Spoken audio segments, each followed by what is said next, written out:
Welcome to the Overstock Academy weekly podcast, where we help online sellers go from amateur sellers to elite online sellers in 8 weeks or less. We focus on finding on-sold name brand store Overstock products and reselling them online in places such as eBay, Amazon, Shopify, and even your own website. Overstock products are the same highly profitable name brand products that you know and trust, which basically means that if you do it right, they almost sell themselves. And the do it right part is what this podcast is all about. Hello again, Overstock Nation. Today, I'd like to talk about how the packaging that we use to ship our products directly affects your shipping fees. Now, I know I recently talked about shipping in episode 107, but today I really want to dive a little bit deeper. So if you haven't checked out episode 107, be sure to do that. That way all the pieces connect in this episode as well. This is because when starting out, most online sellers don't realize how big a deal that shipping actually is. It's not until you are well into the game that you look at your shipping expenses and you go, what? In fact, when you're selling products online, shipping will always be one of your biggest expenses next to buying the actual product. While as online sellers, we enjoy the convenience of working from home or wherever we are as opposed to having a physical store, getting products to your buyer costs money. Since it's us who has to foot that shipping bill, we are obligated to find ways to make it as small as possible. And that's what today's episode is going to be about. Now, I know, like I mentioned in a previous episode, I described to you the shock that I had after getting a shipping bill from FedEx that was higher than a beachfront mortgage. What I didn't tell you was that part of the reason that bill was so high was because until that wake-up call, I really wasn't paying as much attention to my shipping costs as I should have been. I also didn't tell you how I was able to get out of that nightmare situation and come up with a shipping strategy that would finally tame this dragon.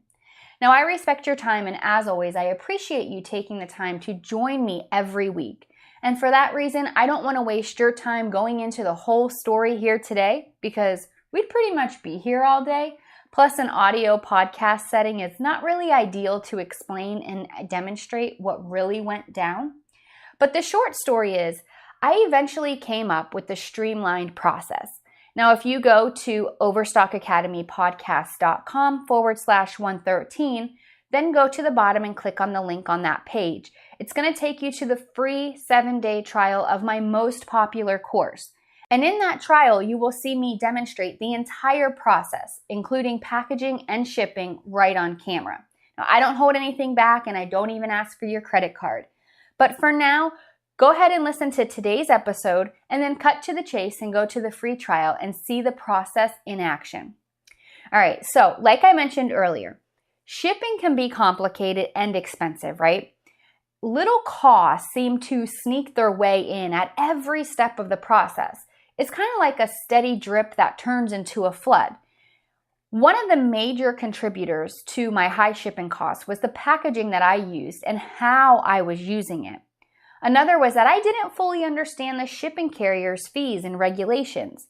Now, if you listen to episode 103, which was titled How I Stumbled Onto a Gold Mine Online Business, you heard the story of how I stumbled onto the overstock industry due to my husband buying some damaged laptops. Now, the back end of that story is this.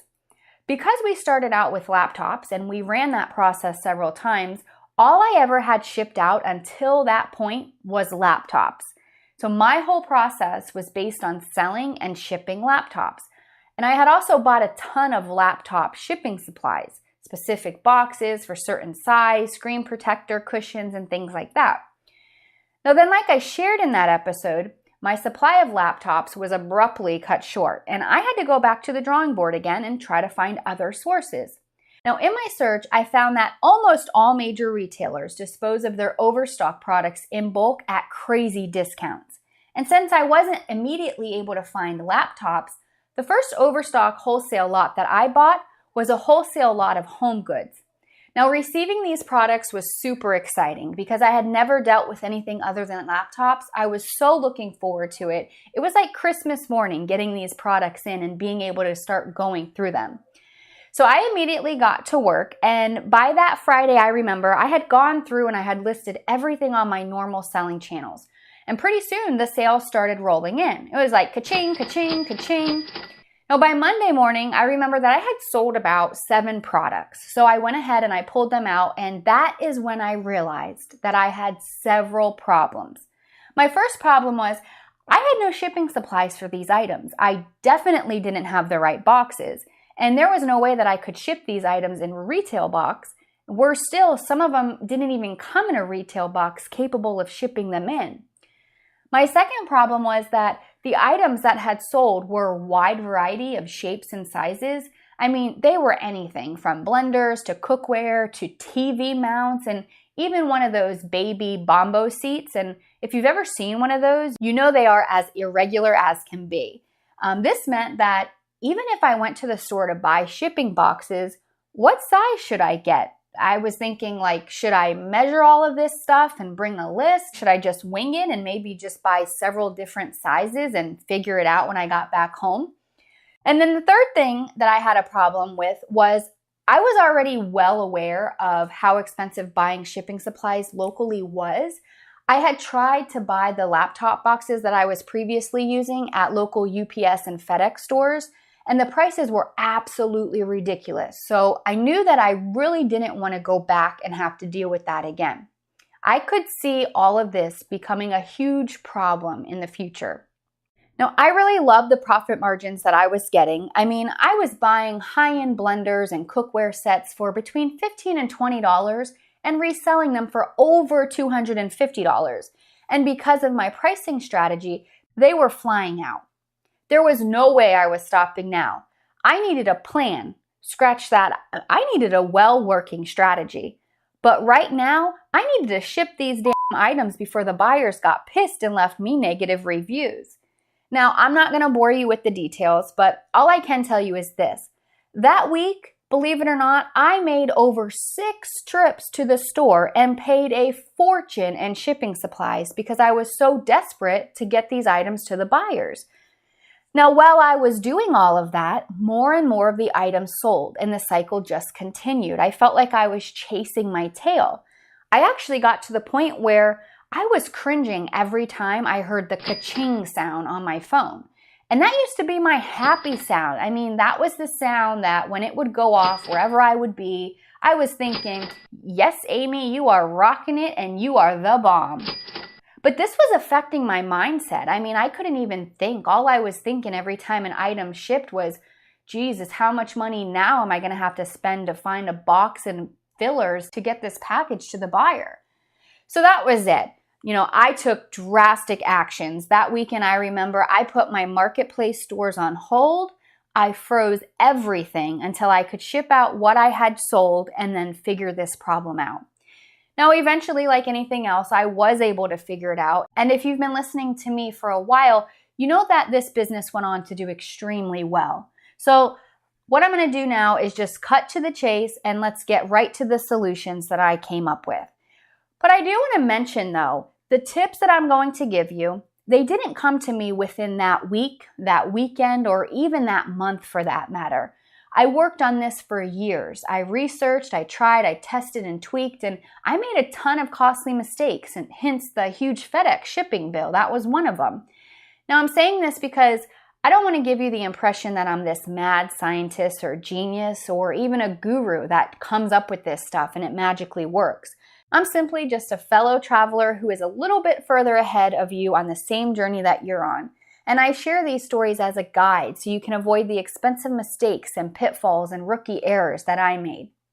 But before we dive into the shipping stuff, allow me to set the stage so you fully understand where I'm coming from. Here is my one golden rule for any product that I sell over Stock Nation.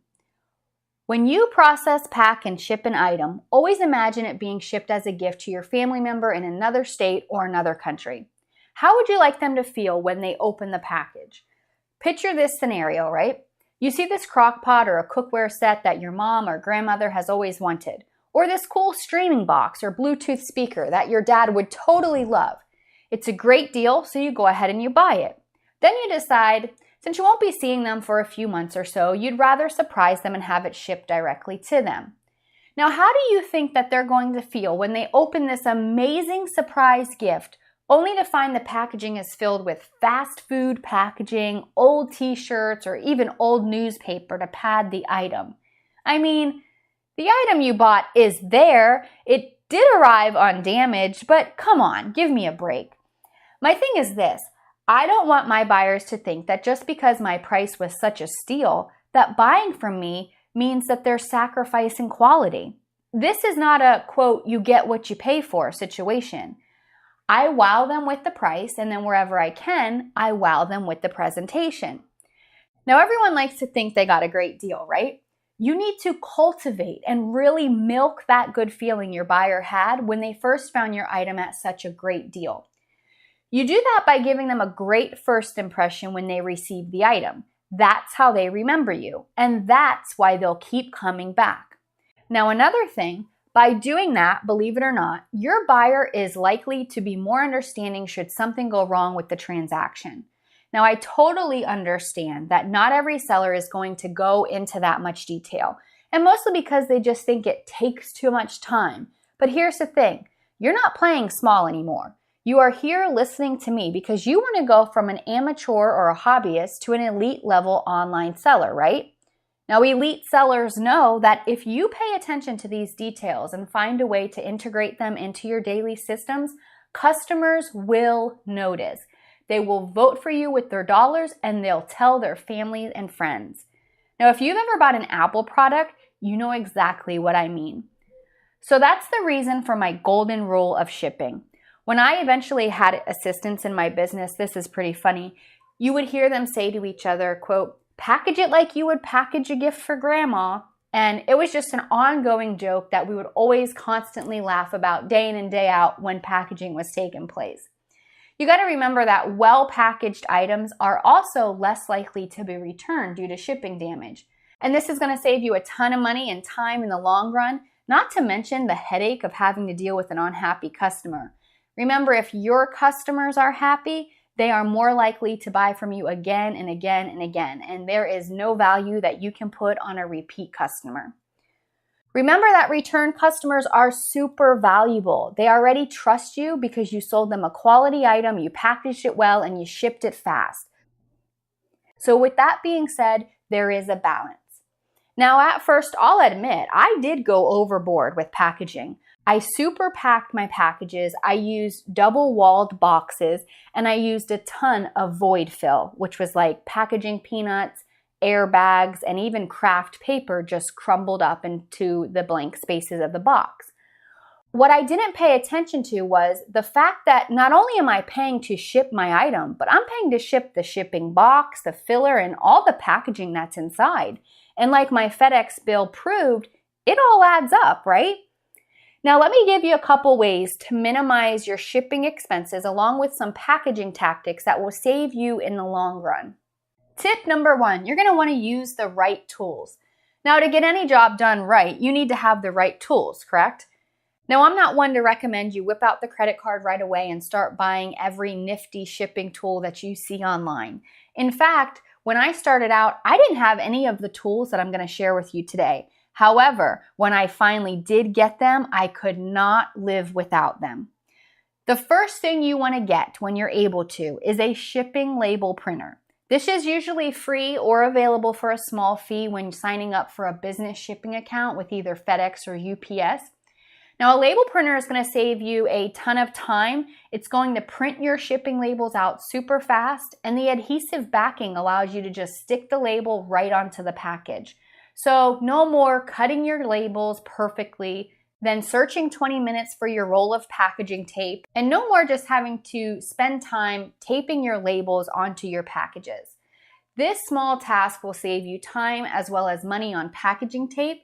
So again, be sure to take advantage of a label printer as soon as you're able to. The second tool is a box resizer. Now, I cannot tell you how much money having a box resizer actually saved me. Now, the funny thing is prior to having a business that required me to ship items, I had no idea that a box resizer even existed, let alone how to use one. If this is your first time hearing about a box resizer, you're not alone. But the purpose of a box resizer is just that. You can resize any box to the exact size that you need. For instance, let me give you an example. If you have your items all packaged up and the box is still very overbearing and you have a lot of dead space, if you will, you don't want to waste filler products on that dead area. You will simply use a box resizer to eliminate all of the excess box, if you will, and your box will come out to be the exact size you need it to be. So if you remember in a previous episode, I shared that your shipping cost is based on the dimensions of the package as well as the weight of the package, and of course, plus the distance it will travel, right? Now, resizing your box is how you can eliminate all of that excess weight and or airspace that will drive your shipping price up. This tool was a money saver, a lifesaver, and a sanity saver. It was probably my most important shipping tool. Now, believe it or not, something funny here is a fellow online seller actually gave me my first box resizer as a gift. And after learning how to use it, I quickly researched and bought 2 more. Now, I really want you to see this magic wand of a tool. So if you go to overstockacademypodcast.com/113 and then click on the free 7-day trial link at the bottom of that page, that'll take you to my most popular course. In that trial, you will see me actually demonstrate how to use this tool right on camera. Again, I won't ask for your credit card or any type of payment information. This is a true free trial. Now, this tool is so easy to use. To borrow Geico's line, even a caveman can use it. So make sure you check out that video so you can learn as well. All right, so tip number 2, get free supplies from UPS, FedEx, and USPS. Those 3 carriers offer free branded boxes and envelopes. Now, depending on which package type you ship with the most, be sure to stock up on supplies to avoid buying things that you can get for free. And you can actually order these free supplies in bulk and have them delivered to your home, office, or warehouse. You do, however, need a UPS or FedEx account to take advantage of their free supplies, but USPS items can be ordered directly from their site with a valid address for them to deliver it to. Everything adds up when it comes to shipping, right? So if you're spending $1 per box on your own boxes, getting free boxes from the 3 major carriers can significantly reduce your overall shipping spend in the long run. Tip number 3, reuse your shipping supplies, boxes, and fillers. Now, when you receive products in from your vendor, you may receive them in brown boxes that include fillers, such as those packaging peanuts, craft paper, or even small airbags. You will want to save all of the empty boxes and fillers that you can. Heck, I would even ask my family members to save theirs as well, because you truly can never have too many. Now, you can break them down properly and store them until you need them so you don't have a room or a space filled of just big brown boxes. And also, another thing is, if you buy a lot of products online for yourself, save those boxes too, big or small, because in most cases, the boxes can be used several times before they need to be thrown out. And again, if the box isn't the exact size that you need, you can always just grab your box resizer and make it the size that you do need it to be. Tip number 4, plan ahead and purchase your shipping supplies in bulk. Now, if you notice that you're not able to collect, if you will, enough of the reusable items that I just mentioned, and you have to actually purchase either boxes, tapes, or filler, you will want to buy these items in bulk.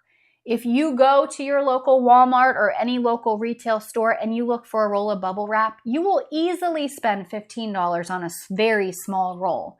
Same goes for padded envelopes and tape. You will pay way too much for these at local retail stores. Shoot, I remember a time when I was still selling the dog collars. I told you about that in a previous episode. I ran out of shipping supplies once. Yeah, I know, shame on me, right? And I had to run to a local store to grab some. I spent my entire profit on a pack of 4 yellow padded envelopes. I mean, it's just outrageous what they charge in retail stores for packaging supplies. What you're going to want to do is this. Research your local area to see if there are any shipping supply stores around. Now, I got lucky. I had a company located really close to me. It was called Supply One. Those guys are phenomenal. I mean, they carry just about any shipping supply and tool that you could ever need, and they are also super cheap, but high quality. If you can't find anything local, be sure to search online to find the best deals. I know that most online sellers tell people to use a company called uline.com, but I found much better deals online, even on eBay, believe it or not. And buying these items in bulk will save you a ton of money. Tip number 5, have more than one carrier. Now, the major carriers all continuously update their services based on the unique needs of online sellers. Now, although this is great news that shipping carriers are trying to help online sellers, it can make understanding and selecting their services very complicated. With all things being equal, you're going to find that lightweight items under a pound will ship cheaper using USPS first class, and items over a pound, in most cases, will ship cheaper using FedEx or UPS. You're going to want to create online shipping accounts with multiple carriers so you can compare the shipping rates. Don't just go with one or the other because you think it's going to be cheaper. Another thing is you will save up to, I would say, at least 50% or more by signing up for a shipping account and printing your labels before you head to the post office to drop your items off. You should also negotiate pricing with the large carriers like FedEx and UPS. Shipping rates, if you don't know, the discounts are determined by your volume. So you're going to want to give the carrier a rundown of your business and your strategy to grow, because they're going to then work some numbers and they'll figure out your discount. Each business has a different discount percentage. Keep this in mind. When carriers know that they're vying for your business, they will have an incentive to offer more competitive pricing. So make it very clear that you're shopping around and you're checking out other companies as well. In my business, I used USPS and FedEx mainly because FedEx just offered unbeatable discounts and UPS was never able to match them. But if UPS works for you, then that is okay too. I'm not trying to convert you to a specific shipping company. I'm just telling you my own experience. Tip number 6, don't guess your item's weight or dimensions. Be very accurate when it comes to entering this information because entering the wrong dimensions and weight can increase your shipping fees drastically.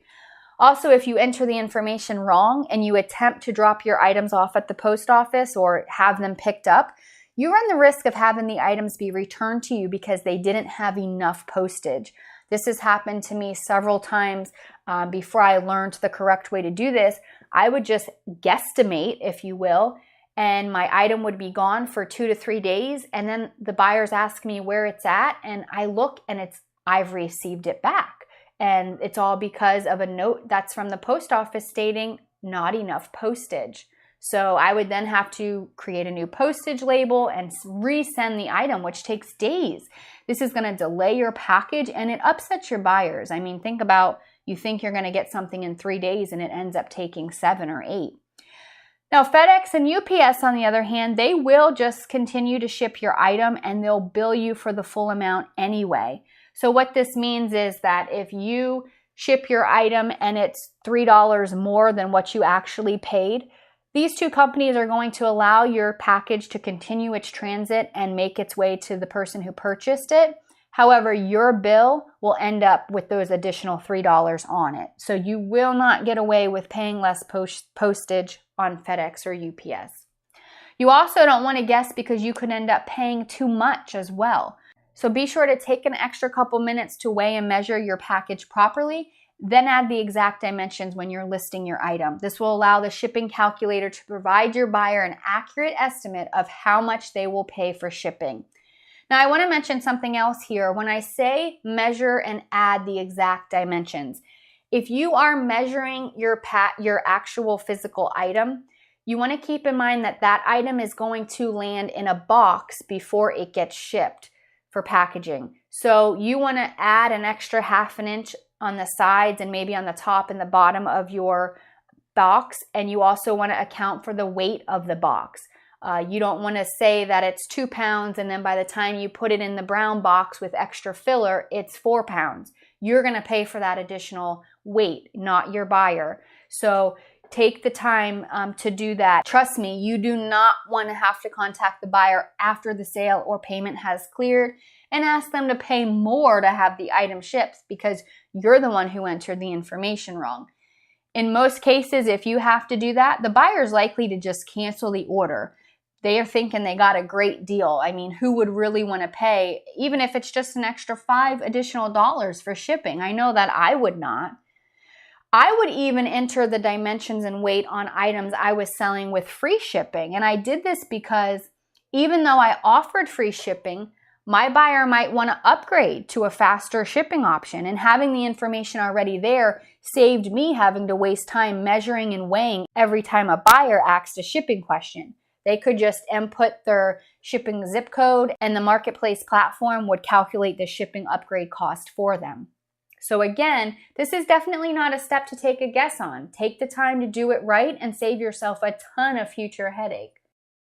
Tip number 7, be flexible with your packaging. You don't have to ship everything in a box, my friends. If you are shipping something fairly lightweight and not fragile, using a box might actually be overkill to package the item. You could use poly mailers. These are the gray envelopes made from plastic film and work great for lowering packaging costs. They don't require any type of air pouch or packaging peanuts to pad your item, and if they are lighter than 13 ounces, they will likely qualify for USPS first class shipping. Now, some online sellers do worry though that their items will get damaged without a box, but it's worth considering what is being shipped. Unless it's genuinely fragile, these mailers offer solid protection, and in most cases, they're water, puncture, and tear resistance. Now, for those items requiring a bit more protection, you might try the padded poly mailers, and you can buy these things for pennies online. All right, so let me give you a couple other helpful tips that are going to help you in the packaging and shipping aspect of this business. You're going to want to schedule yourself a daily pickup. Now, to avoid having to take all your packages to the post office daily, schedule a daily pickup. It's free, guys. If you are taking your packages to the post office every day, you are wasting time. And we all know that time is money, right?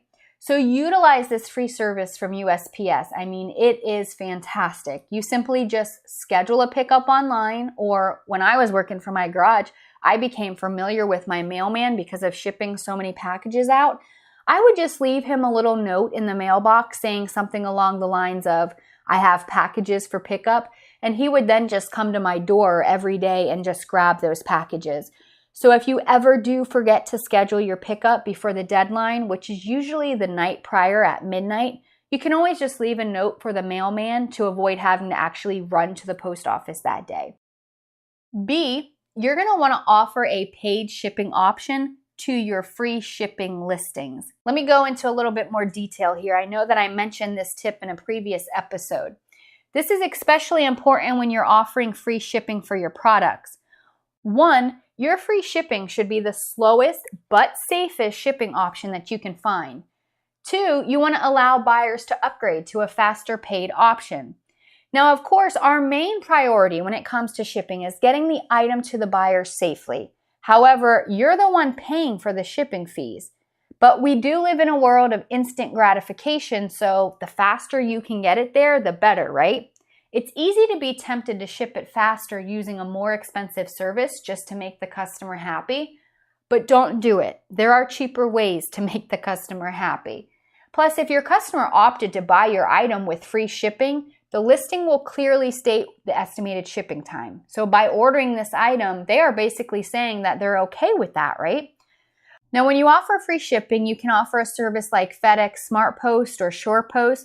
These are less expensive options for you, but with longer transit times. So within your listing, you would want to give the buyer a faster option to upgrade to, meaning that they pay for shipping to get the item there faster. Maybe your second option or your upgrade option would be for them to ship the item priority or even express maybe.